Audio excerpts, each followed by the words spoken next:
Avant que la vidéo ne commence, je voulais vous remercier pour l'accueil chaleureux que vous avez fait à la dernière. Si cette vidéo et ce concept vous plaît, n'hésitez pas à me le faire savoir, ça fait toujours plaisir et c'est plus ou moins la seule raison pour laquelle je continue la chaîne. Et comme promis, à 100 likes, je vais demander un feat avec Nguyen. Et ouais, je suis concrètement une putain like. Qui va faire quoi? En tout cas, certainement pas la cohorte C. Ok tout le monde, est-ce que je vous ai manqué? Tocard. Trop cool.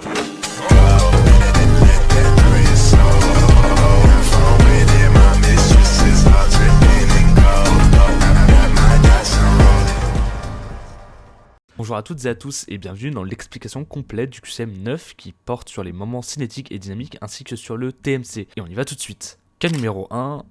Ah en vrai on n'aura pas ça. En vrai de vrai on n'aura pas ça.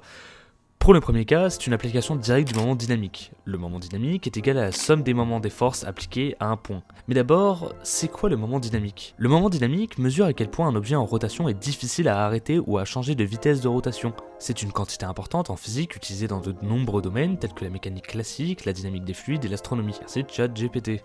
Dans notre cas numéro 1, nous avons un point A de coordonnées 1, 2, 3 et nous avons trois forces, F1 de coordonnées 5, 4, 0, F2 de coordonnées 0, 3, 5 et enfin F3 de coordonnées 1, 2, 4. Et on nous demande le moment dynamique. Le moment entre OA et F1 vaut moins 12, 15 et moins 6.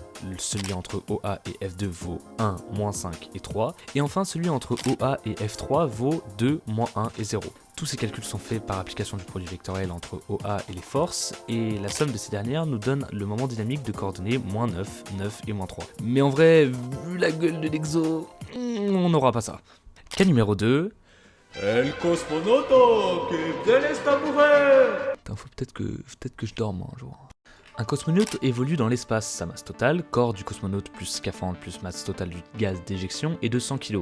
Il est séparé du vaisseau spatial par 20 mètres et il veut rejoindre ce dernier en 30 secondes. Pour avancer, un gaz est éjecté à une vitesse de 50 mètres secondes et on demande quelle est environ la masse m du gaz qui doit être éjecté pour effectuer ce trajet. On admettra que la durée d'éjection est très petite. Pour résoudre ce problème, nous pouvons utiliser le principe de conservation de la quantité de mouvement. La quantité de mouvement d'un système isolé reste constante si aucune force extérieure n'agit sur lui. Dans ce cas, le cosmonaute et le gaz éjecté constituent le système isolé. Initialement, la quantité de mouvement du système cosmonaute plus gaz est nulle, car le système est immobile. Lorsque le gaz est éjecté, il acquiert une quantité de mouvement vers l'arrière, ce qui force le cosmonaute à avancer dans la direction opposée pour conserver la quantité totale de mouvement à 0.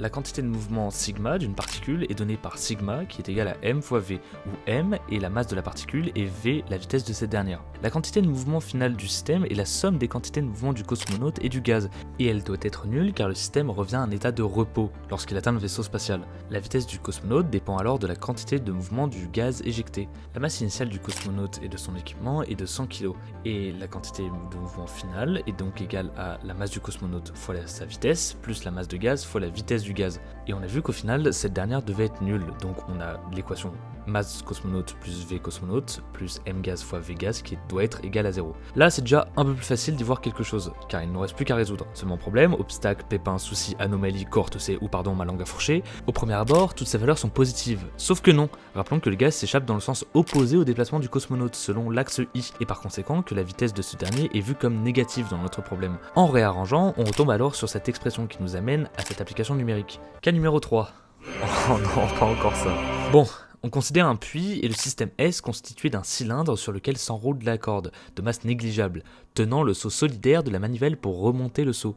On exerce une force dont la norme F est constante sur l'extrémité de la manivelle. Cette force est perpendiculaire à la manivelle de longueur OA est égale à L et permet de remonter le seau d'eau de masse M sur la longueur H. Le système est immobile, donc sa vitesse est nulle.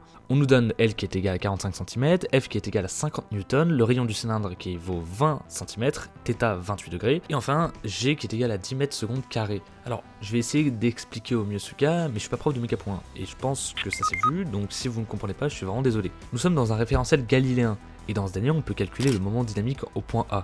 Le moment dynamique, dans le calcul, représente la somme des moments des forces en un point. Or, l'objet est à l'arrêt, ce qui signifie que la somme des moments des forces doit être nulle. Vous reconnaîtrez peut-être la seconde loi d'un ancien pote à moi dont on a précédemment parlé dans une autre vidéo, et il nous reste alors plus qu'à projeter nos forces, puis nos moments, et d'isoler ce qui nous intéresse. Pour A, on a la force F selon sin θ en I et cos θ en J. On pose aussi un point R qui est le point de contact entre le rayon du cylindre, l'extrémité, et la corde. Alors, Pourquoi R? J'ai une théorie. Désolé, mais c'est que de la théorie et je suis pas vraiment entièrement sûr de ce que je dis. Tout ce que je sais, c'est que je retombe sur les bons calculs. Pour moi, c'est parce qu'on pourrait très bien faire varier la hauteur h de notre corps, dont on rappelle que la masse est négligeable, que ça ne changerait pas le poids qui s'applique à ce dernier. Donc j'ai très bien le droit de coller le seau, ou de le considérer en tout cas collé, à la manivelle. Donc on a deux forces et deux distances auxquelles on applique nos moments.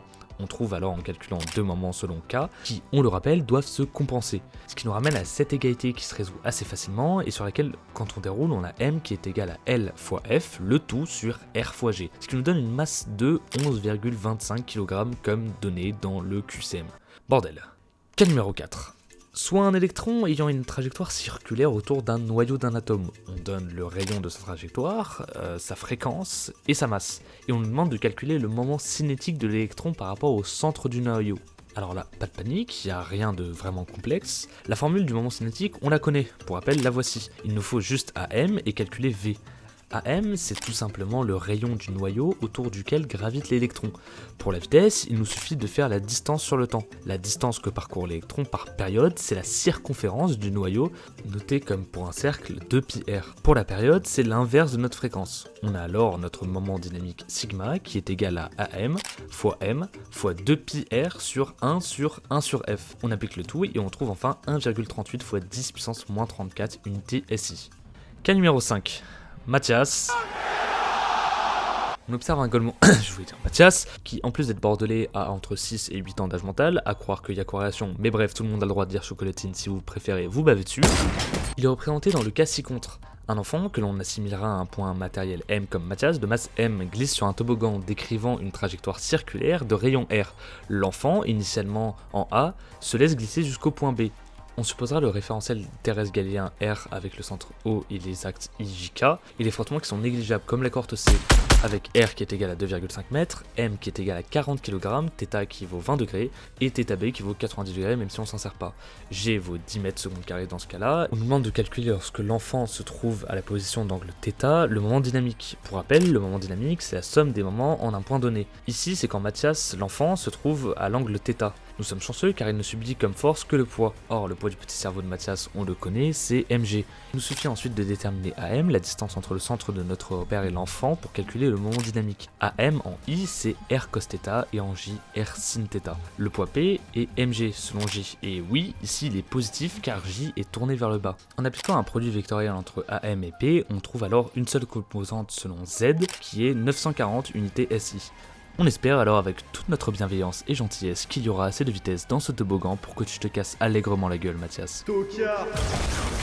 Bon, je vous avoue que c'est pas le chapitre sur lequel je suis le plus à mon prime, et par exemple pour le cas de la manivelle, j'ai un doute sur le poids, je sais que je retombe sur de la bonne chose, mais ça m'étonne que le poids s'applique pas en G, donc si quelqu'un a une explication, ou même je verrai avec ma prof de méca points, je suis toujours preneur. Côté clan, on est passé top 2. Mais problème, on stagne, donc si jamais il y a des gens qui sont intéressés pour nous aider enfin à gravir le dernier échelon, et enfin que les petits derniers inactifs du clan se bougent un minimum pour qu'enfin on aille toucher ce trophée, on est vraiment chaud, donc n'hésitez pas à envoyer vos CV, on est toujours preneurs. Comme d'habitude, merci beaucoup pour les retours sur la dernière vidéo, savoir que j'ai pu au moins servir à quelque chose, c'est toujours cool, et n'hésitez pas à dire ce que vous avez pensé de celle-ci. Je sais pas honnêtement s'il y aura un QCM 10 à faire en vidéo, parce qu'on rappelle que ça me prend beaucoup de temps, et que j'aimerais bien au moins une fois sur 4 passer mon année. Je verrai bien ce que je fais avec le temps. D'ici là, prenez soin de vous et de vos proches, on ne dit jamais assez, et gros bisous à la cohorte F.